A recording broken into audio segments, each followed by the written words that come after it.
The Mike Wagner Show is powered by Sonic Web Studios. If you're looking to start or upgrade your online presence, visit www.sonicwebstudios.com for all of your online needs. Sonic Web Studios specializes in custom web design, app development, social networking, search engine optimization, domain registration, email marketing, online stores, and more. Since our birth, we have been designing and developing immaculate websites and providing web solutions which are a cut above the rest. As a leading web designing enterprise, we have a team of extremely talented web designers who are well-focused and have the experience of working on multiple web developing platforms such as PHP, Magento, custom WordPress, and more. Sonic Web Studios has been helping businesses of all kinds, whether big, small, established, or startup, impress their audiences with exemplary web solutions. We don't just create beautiful and functional websites. We give you a complete online solution with the main goal of enhancing your yearly revenues. We aim to give your business the online exposure and brand acknowledgement that will help you in achieving increased conversions leading to profitable sales.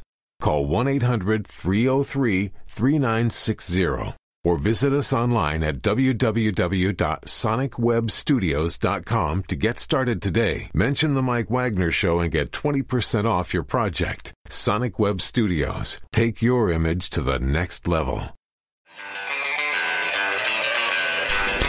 It's now time for the Mike Wagner Show, powered by Sonic Web Studios. Visit online at sonicwebstudios.com for all your needs. The Mike Wagner Show can be heard on Spreaker, Spotify, iHeartRadio, YouTube, iTunes, Anchor FM, Radio Public, and the MikeWagnerShow.com. Mike brings you great guests and interesting people from all across the globe. So sit back, relax, and enjoy another great episode of the Mike Wagner Show.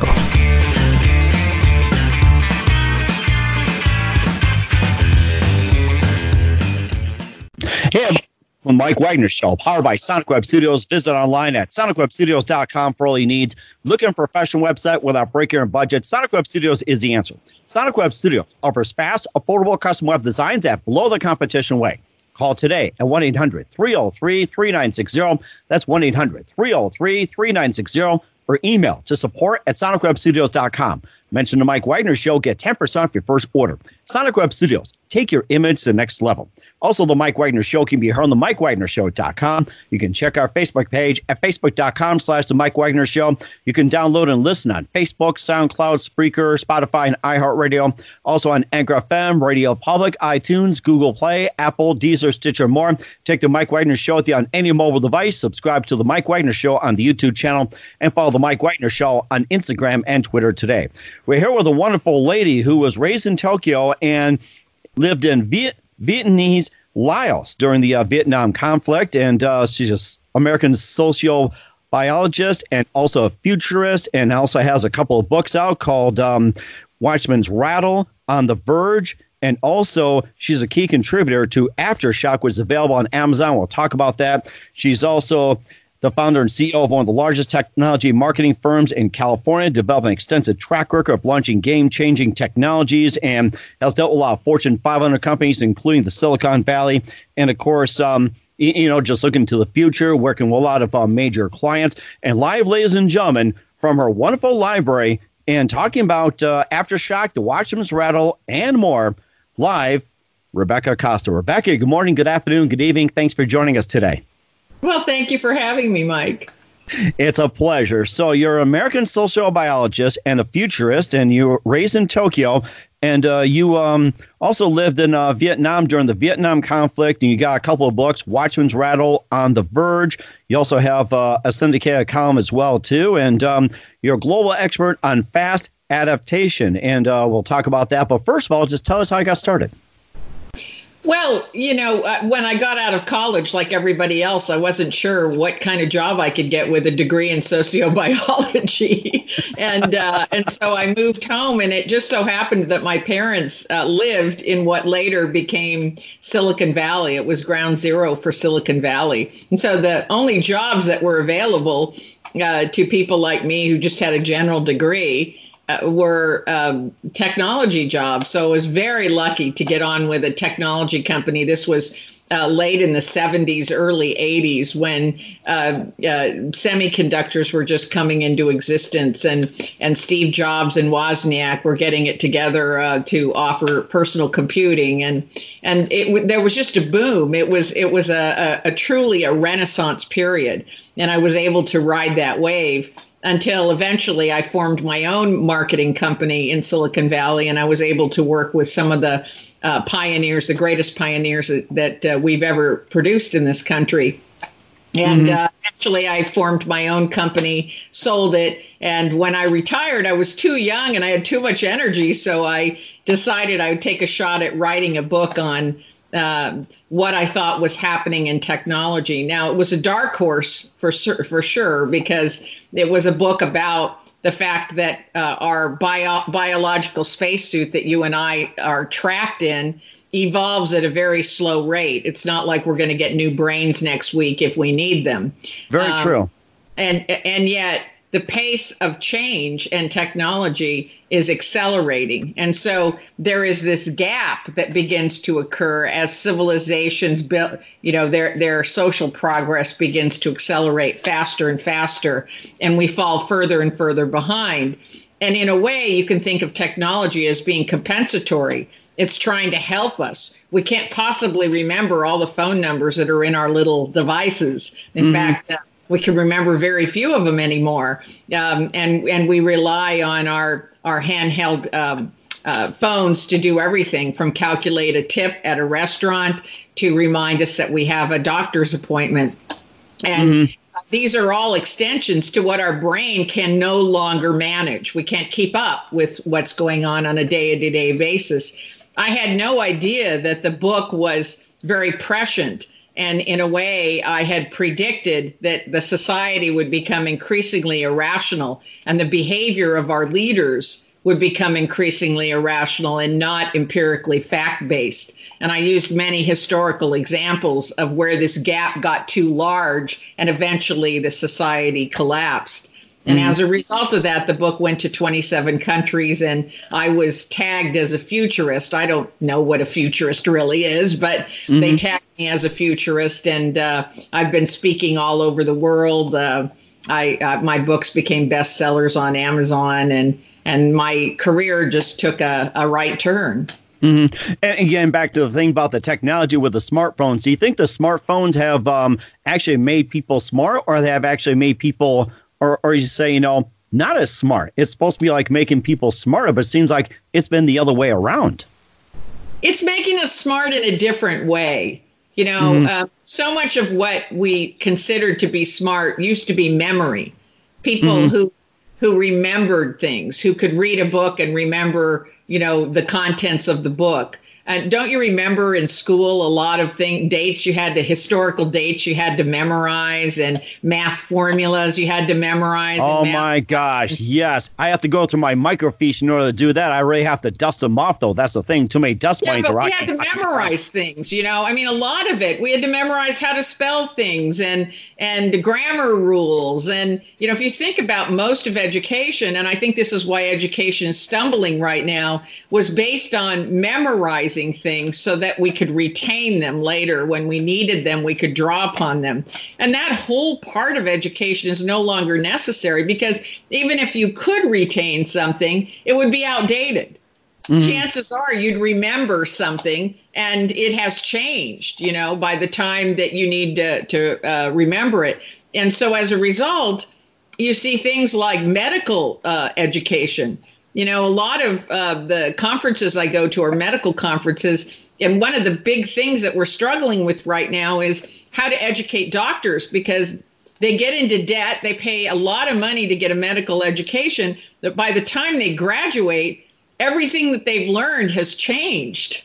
There's new technology and new methods, and so outside of the basic fundamentals of human physiology, how to treat people is moving at such an incredible pace with new biotech solutions and genetic engineering and treatments.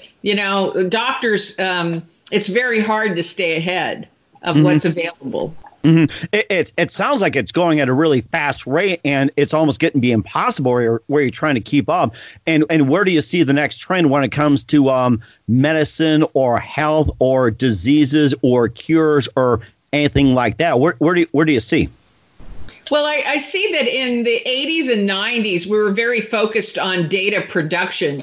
But that train, kind of got away from us. It left the station and started speeding up. So all the data in the world we realized was not useful to us unless we could access it or it was actionable. And so the story of the next decade is really going to be artificial intelligence and data analytics, things like predictive analytics, where we can take millions and billions of data points and see patterns that we never could see before. And those patterns are allowing us to get out ahead of problems before they even occur. The easiest example I often give is we can now predict that a person is going to trip and fall with 85 to 90% accuracy, that they're going to trip and fall within the next 3 weeks. Wow. And people say, that's impossible. What are you, like a psychic or a magician? And I go, no, because we've now discovered that your normal walking gait changes between 3 and 5 centimeters, and it's indiscernible by the human eye. And when that happens, that is the precursor to you tripping and falling. And so for the elderly, this has huge ramifications, because think about it. Most elderly people, when they trip and fall, break a hip or a leg or something, that's the end of living independently. They've got to go into assisted living. So, by simply devising something like a Fitbit for your ankle, we would be able to ping your phone or ping your caretaker's phone and say, get off of uneven surfaces, get into physical therapy and repair that walking gait, and avoid many, many falls that are unfortunate. Mm-hmm. And do you think AI is going to take over common sense, or like, say, with regular thinking? I don't even know if common sense exists anymore. I mean, give me an example of common sense these days. Mm-hmm. A lot of people ask me that question too. It's just like, common sense, and some people just debate about that, especially with AI. And then the question I had about AI as well too, that people have come to me, is that, will AI replace many jobs or human labor in the job market? Yes, and there's nothing to fear about AI. I mean, you can't hold progress back. Even if it is taking jobs, you can't say, well, that's bad, let's not use it. I mean, when everybody else will use it, China will use it, Russia will use it. We're competing on a global basis. So there's no such thing as holding progress or technology back. That's never worked in the history of humankind. So you're kind of stuck with whatever we invent. The real question is whether governments can get out ahead of the dark side of progress. And there always is a dark side. One of the examples I frequently give is when Charles Lindbergh flew the Atlantic Ocean, he was the recipient of many peace prizes. People don't know this, but he was up for the Nobel Prize and a number of other prizes, because it was believed that if you could shuttle diplomats across large oceans and bodies of water, that they could meet face to face, and it would probably broker a lot more peace. We'd have fewer wars. Nobody was thinking at the time we would use those planes to drop bombs across the ocean. And the same thing goes for the internet. The internet has a lot of wonderful upside, but it also has it also gave birth to identity theft and cyber warfare and cyberbullying and things that we never had before. So there's this illusion that all progress is just good, and is wonderful. And we never stop to realize that there's always a dark side. There's never been anything invented by humankind where there wasn't a dark side. And I think that that's the problem that we have about gun control and every other thing that's been invented by man, is that we want it to be all good, and we just don't get out ahead of it and say, well, yeah, but anything that's good can be misused. Mm-hmm. And that's very true, too. It sounds more like a double-edged sword. And we'll talk about some of your book as well, too, and some of your other experiences, what's coming up ahead. You listen to The Mike Wagner Show at themikewagnershow.com, powered by Sonic Web Studios. Visit online at sonicwebstudios.com for all your needs. Looking for a professional website without breaking your budget? Sonic Web Studios is the answer. Sonic Web Studios offers fast, affordable custom web designs at below the competition way. Call today at 1-800-303-3960. That's 1-800-303-3960. Or email to support@sonicwebstudios.com. Mention The Mike Wagner Show. Get 10% off your first order. Sonic Web Studios. Take your image to the next level. Also, The Mike Wagner Show can be heard on themikewagnershow.com. You can check our Facebook page at facebook.com/The Mike Wagner Show. You can download and listen on Facebook, SoundCloud, Spreaker, Spotify, and iHeartRadio. Also on Anchor FM, Radio Public, iTunes, Google Play, Apple, Stitcher, Deezer, more. Take The Mike Wagner Show with you on any mobile device. Subscribe to The Mike Wagner Show on the YouTube channel. Also follow The Mike Wagner Show on Instagram and Twitter today. We're here with Rebecca Costa, the author of Watchman's Rattle, on The Verge, also key contributor to Aftershock, which is available on Amazon. She's an American sociobiologist and futurist. And we talk about what's been happening in the future. A lot of things have come as well, too. And, just an amazing global expert on fast adaptation, seeing the big picture. We're seeing the big picture in a lot of things. And let's talk about your book as well, too, Watchman's Rattle. And tell us a little bit about the book and what inspired you to write it. Well, again, that was my first book, and I was observing these patterns in history where societies really experienced unilateral collapse. And I realized that most of the historical books that we have focus on the triggering event, whatever happened that immediately caused the Mayan Empire to collapse or the Roman Empire. We knew a lot about the triggering event, but we didn't really think about the symptoms. How was a society behaving beforehand? And that is why I wrote The Watchman's Rattle, because there are specific symptoms that societies begin to show beforehand. And one of them is that that the day-to-day existence of the common people becomes so complex that they become confused about what is an empirical fact and what is an unproven belief.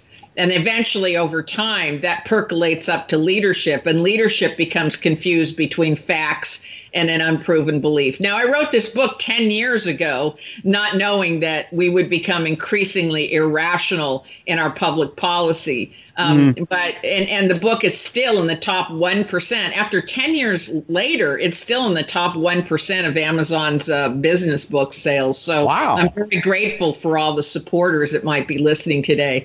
And then I wrote a follow-on book on The Verge that was really about predictive analytics and how we really know much more about future outcomes than we've ever known before, such as knowing when someone was going to trip and fall. We now can estimate that a person might become addicted to opioids within 85 to 90% by looking at medical records, their genetic inheritance, their behaviors.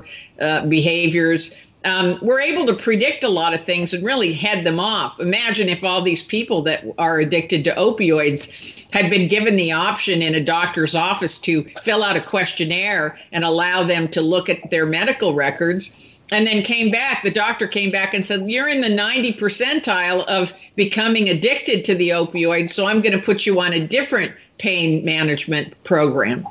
We now know that almost all the people that are addicted to opioids got started on a legal doctor's prescription. So as a result, the doctors could have headed that off if they simply used artificial intelligence to do an analysis of whether someone was predisposed to be addicted. So, there's a lot of problems we could head off, and that is what AI and predictive analytics is at their best at.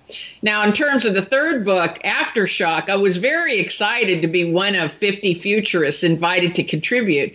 Wow. Because this is the sequel to Alvin Toffler's landmark book, Future Shock, which was 50 years ago, and almost all of his predictions actually came true.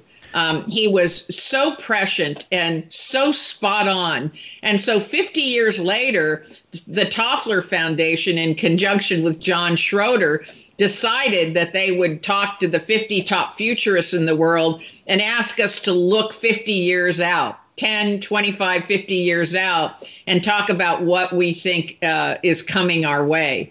And I was very honored to be one of the contributors, but also one of just a handful of women futurists. There aren't many of us around. That's amazing. Sounds like you got modern day Nostradamus in the works as well, too. That's amazing. Nostradamus, amazing. Think of it.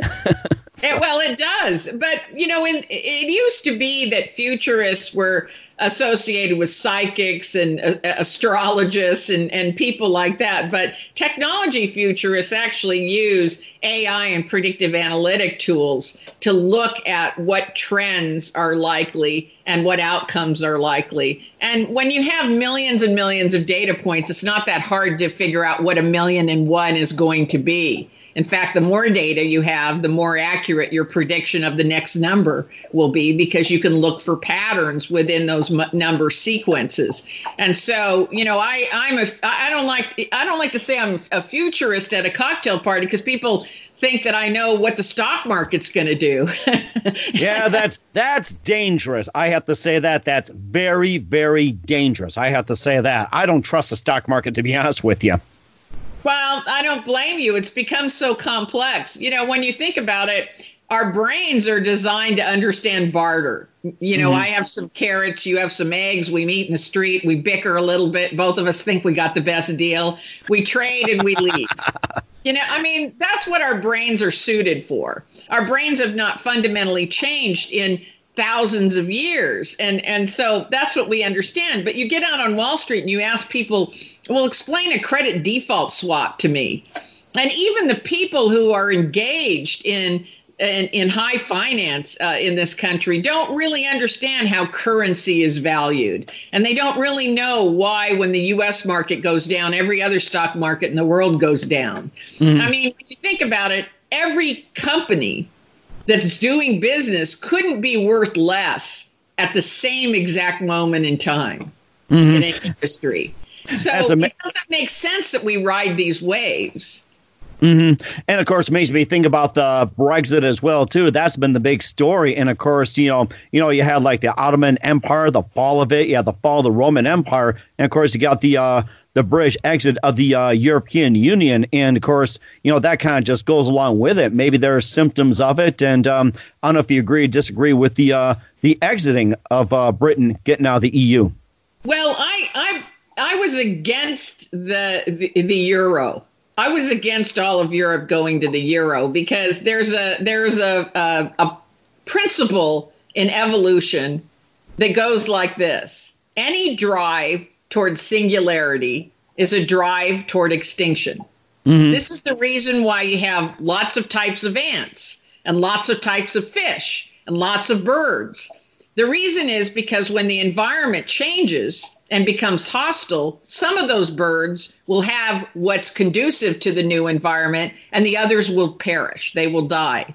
And so you want variety. Variety is the antidote, right, to singularity. So when you get a lot of countries that have different economic systems, as we used to have before World War II, if Germany had trouble, it didn't affect Italy, didn't affect the United States. You didn't see all stock markets going down at the same time, or all going up at the same time. We didn't have this interdependency. So when the euro came about, I thought the European Union was just a bad idea because it was driving towards singularity. I think this is much more stable. I felt, and I predicted this when the euro came about. I said all it's going to take is one country to fudge on their financial statements, and they're going to bring everybody down. And that country was Greece, followed by Spain, followed by Italy. And who was propping them up? The Germans, the International Monetary Fund. They couldn't go broke. I was just going to mention about Greece as well, too. They're the most prosperous in the world. They had they pride on service, they pride on people, they pride on value. And they're like, hey, what's mine is yours, and yours is yours, and everything. They're very generous. And then the euro comes out. It's like, they're floating. And then all of a sudden, when the drachma is their currency, that began to tumble, and so did their economy as well, too. And right now they're going, stabilizing. Spain, the same thing. It's like, what's yours is mine, or mine is yours and everything. So yes, it's like I totally agree with you on that. Just getting back to the currencies is probably the best way to solve problems. It really is. You want diversity in economic markets. You don't want singularity. Singularity is very dangerous. The truth is we will have an economic correction. When I talk about unilateral collapse, unilateral economic collapse, the fact is we've become so singular in our economic models that we are going to see a correction, and it's going to be a painful correction. And it will be what some people call a disastrous collapse. But remember that a correction is necessarily not a bad thing. It can also mean that we're going to rebuild, learning, and take lessons from what caused the collapse. So the collapse of the Mayan Empire, the collapse of the Roman Empire didn't mean that those societies, everyone died in them. It just means that people regrouped into smaller communities and that the society built itself back up in a different form. And do you see an economic collapse in the U.S. sometime in 2020, or would it be past 2020?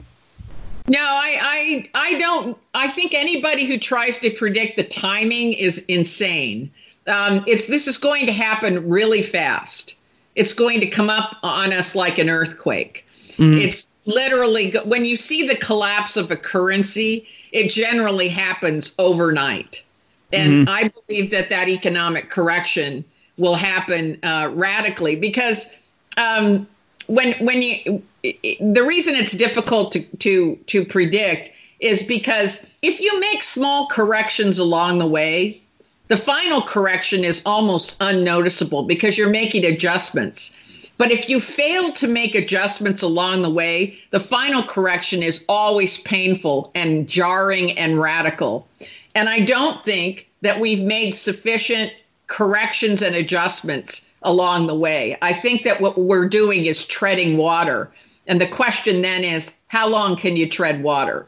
And that's very true. And do you think would it be just as bad or worse than the collapse in 1929, the Great Depression, or the collapse of the housing market in 2008? I think it'll be much worse because the income disparity between the wealthiest and the poorest is greater. And that would set us up for a worse situation. I see what you mean. Okay, and we'll talk more. But that income inequality has to be corrected, and it will correct itself. It's just not going to correct itself in a very nice way. It'll be very painful for most of the citizens of the United States. The government will have to step in, but not in the way that they did by bailing out the banks. They'll have to bail out the citizens. It sounded to me that the government bailing out the banks was just a Band-Aid and it didn't help. And of course, with General Motors being bailed out by the government, I personally thought that it was going to really decrease GM's value in terms of quality. It seemed like that, let GM collapse and just rebuild themselves. That's what it sounds like to me. Well, the government, everyone knows this by just even watching the movie or reading about Too Big to Fail. The government their hand was forced. There wasn't really any other way for this to correct. You can't have all the major financial institutions fail at the same time, which was effectively what was going to happen. Everybody had overvalued real estate. Everybody had bad debt on their books. This was all banks and all financial institutions. So the government allowed a couple of them to take hits, and the rest of them they really had to bail out. I think there are times where, we can't, it's not business as usual. And we're going to get there at some point because we know that our debt is skyrocketing and there's really no way to cure that debt. We've never been in the territory that we're in right now, where the debt is rising to a point where there's actually no economic strategy under which we can resolve the debt other than hyperinflation. Remember that when you experience hyperinflation, the size of the debt seems smaller because $10 buys you a lot less. So a $10 debt seems like a 5-cent debt today. So hyperinflation could cure it. But of course, again, that would be very cruel to anybody who's not a billionaire. hyperinflation hurts the middle class and lower classes the worst. Mm-hmm. And it's very understandable, too. And we'll talk more about what you see in the future as well. You talked about 10, 20, 30, 40 years ago. More predictions and more. You listen to The Mike Wagner Show at themikewagnershow.com, powered by Sonic Web Studios. Visit online at sonicwebstudios.com for all your needs. Look at a professional website without breaking your budget. Sonic Web Studios is the answer. Sonic Web Studios offers fast, affordable custom web designs that blow the competition away. Call today at 1-800-303-3960. That's 1-800-303-3960. Or email to support@sonicwebstudios.com. Mention the Mike Wagner Show. Get 10% off your first order. Sonic Web Studios. Take your image to the next level.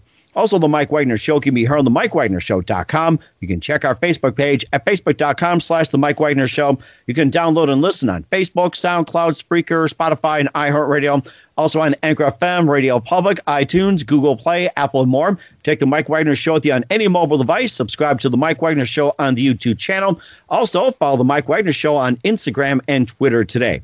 We're here with Rebecca Costa, the author of Watchman's Rattle, On the Verge, and a key contributor to Aftershock, available on Amazon. She's an American sociobiologist and futurist. And we talked about some of the things that have happened that was predicted in the future, and talked about some of the things that happened 10, 20, 30 years ago, which was going to happen, which applies today. And now the big question is, since you're part of the 50 futurists in the book, what's going to happen, you think, 10, 20, 30, 40, even 50 years from now? Well, I'm a futurist, but I'm a futurist in the area specifically of science and technology. And there are many exciting things that are happening, starting with healthcare. We're going to be introducing nanobot technology, where robots, most people are familiar with robots that are very large, that, can lift things that humans can't lift, or maybe Roomba, vacuum robots and things like that. But they don't think about robots being miniaturized to smaller than the size of a single human cell. Mm-hmm. And the fact that these robots could be injected into you and they can be programmed to eliminate cancer in your body. And then just simply eliminated with your waste. They'll turn themselves off.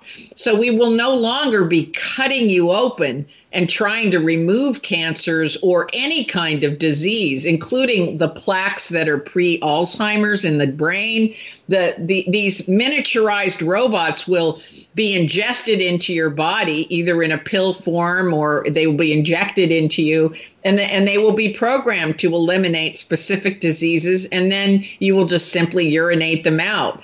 And so this will be the future of how surgeries are done, how tumors are removed, how disease is cured. In addition, these robots will be able to communicate to your cell phone. They'll be able to tell you. Yeah, they'll be able to tell you that you're low on vitamin C, or that you metabolize vitamin A quicker than other people.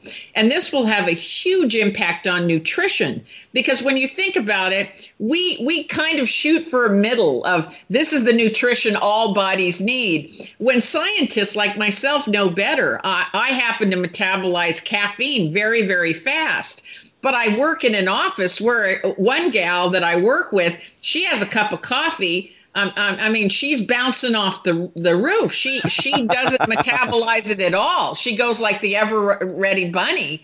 Oh, my gosh. And so we know that you metabolize minerals and vitamins and nutrition at different rates, and everybody's body is very different. And imagine if you can communicate from the inside out. Now, I'll give you an example of a nanobot at use right now. They're now spraying, in lieu of pesticides, nanobots on experimental plants, and the plants are taking the nanobots in and communicating to watering devices using wireless technology and letting the watering device know when it needs water. Wow. And what nutrients it needs to get the best yield for the farmer. Amazing. So every plant in the field is different. We water them all the same, just like we tell everybody to eat the same things and do the same amount of exercise, when every plant and every human is different. So this is going to be very radical. What's going to happen is technology and science are going to be very personalized to your specific physiology, to your particular body. Wow. In fact, I was just looking at my cell phone as well, too. It says, have some coffee with Rebecca Costa after this program as well, and having some right now. But I think in terms of coffee, it's like, I like mine black, but I don't know if it's going to metabolize yet. I guess we'll find out later after I take a sip or so. Well, just imagine a device inside your body, right? Mm-hmm. And it knows exactly what nutritional deficiency you happen to have when you wake up from your sleep. Let's say in the morning, your body has processed all the vitamin C out of your body, and you go to get your coffee. Now imagine a 3D printing type of device fixing your coffee for you, but putting in a little bit of vitamin C in there and a little bit of vitamin A and a little bit of vitamin D, because you don't want to start out the day negative in those things. Right. So your coffee is going to be mixed to give you whatever your body is deficient. Wow. I am so looking forward to it when I go to a Starbucks. I'll take a latte with vitamin C, please. Well, you won't have to, because as soon as you go into Starbucks, you'll say, I'll have a latte with whatever my body says it needs. Wow. And we'll formulate that drink according to whatever has been assessed within your body, if you think about that. I know it's hard to wrap our heads around this, but this idea that we're going to be taking a knife and cutting you open to find out what's going on inside you is rather prehistoric. It's going to look like bloodletting 100,000 years from now. People are going to go, you used to what? Cut an organ out of a person to fix them? I mean, we forget. We practiced bloodletting for 200 years in spite of the fact that the patients were dying. You know, so medicine doesn't change that fast, but we're in for a major revolution in terms of medicine. We aren't going to be curing people by performing surgeries, removing organs, or anything like that. Robots, artificial intelligence powered robots will be communicating to external devices and will be giving you the food that you need, will tell you when you have a disease, will cure your diseases, and will perform any surgical operations that you need within your body. Wow, that is amazing. And is this going to affect, like, the cost of healthcare costs or anything like that? Do you think the care for cost, like, say, with healthcare right now is obviously outrageous? Is this going to decrease the cost of healthcare when it comes to having these robots in your system and cleaning you out? Well, absolutely it will. As soon as you open someone's body, you're exposing them to sepsis, infection, a long rehabilitation for the body to heal itself. You know, you want, any physician will tell you, you want to cure someone with the least amount of disruption.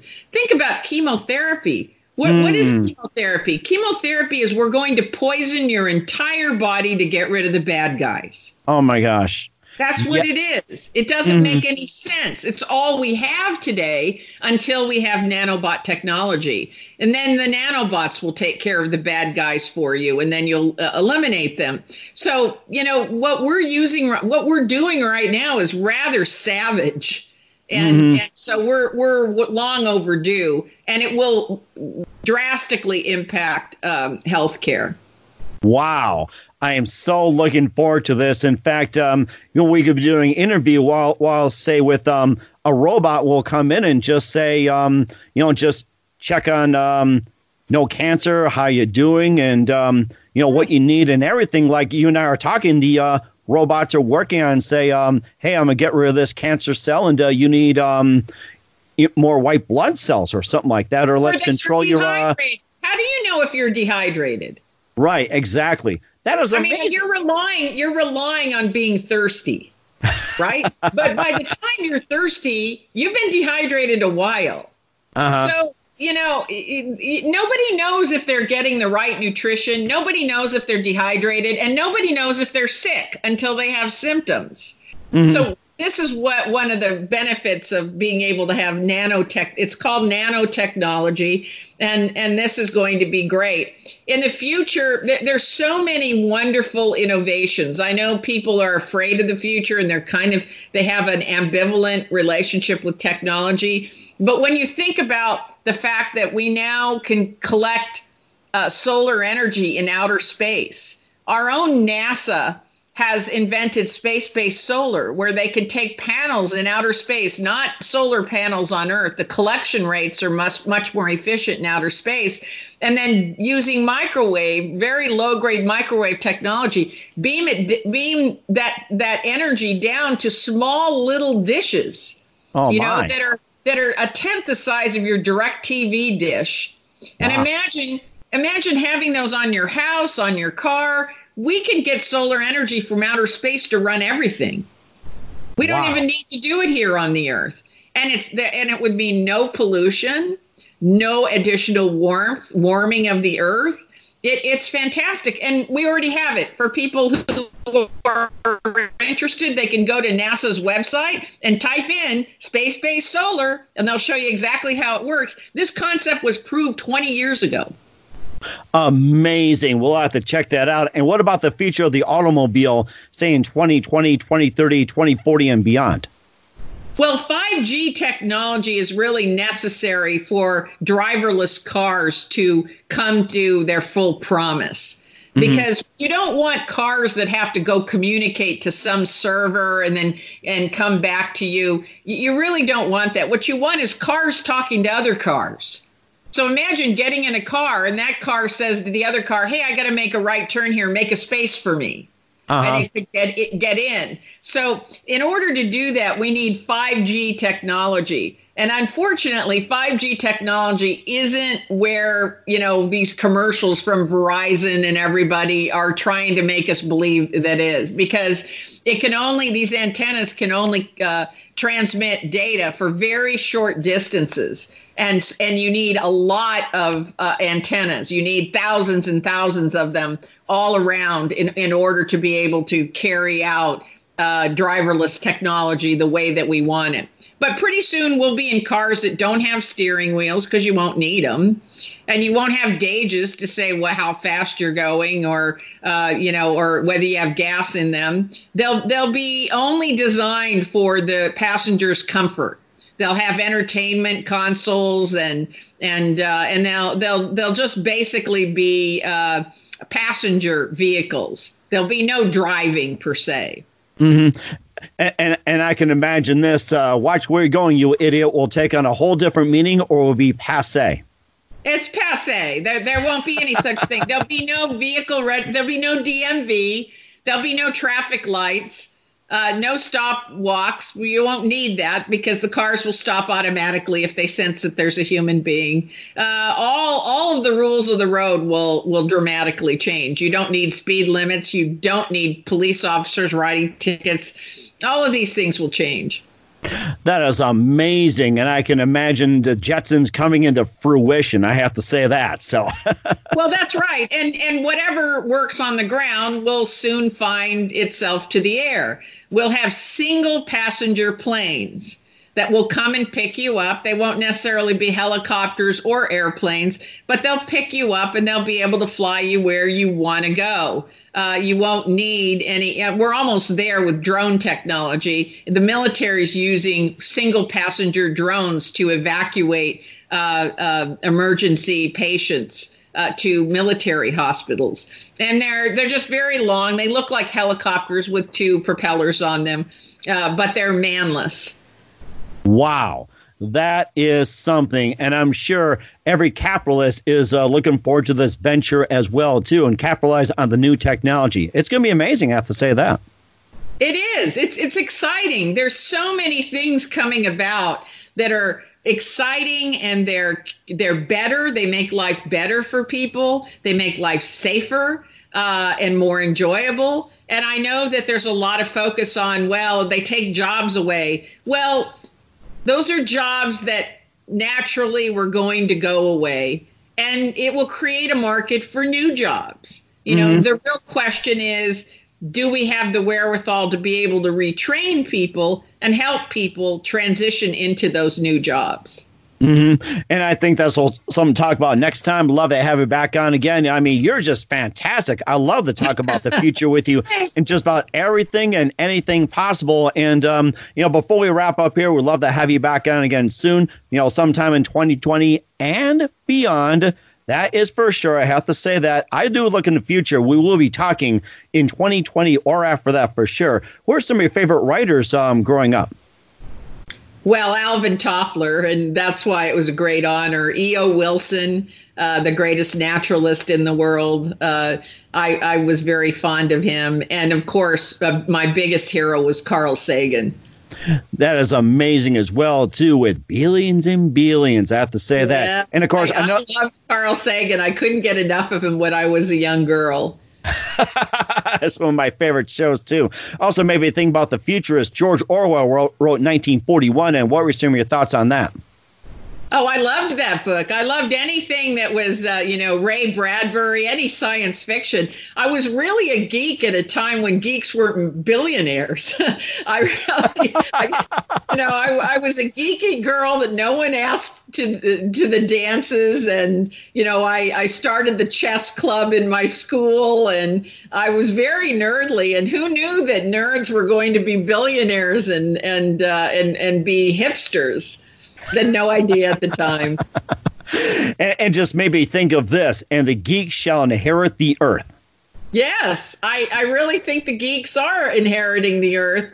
But, my timing was definitely off. I have to say you do a great job of predicting the future. Love to have you back on as well, too. And who do you consider biggest influence in your career?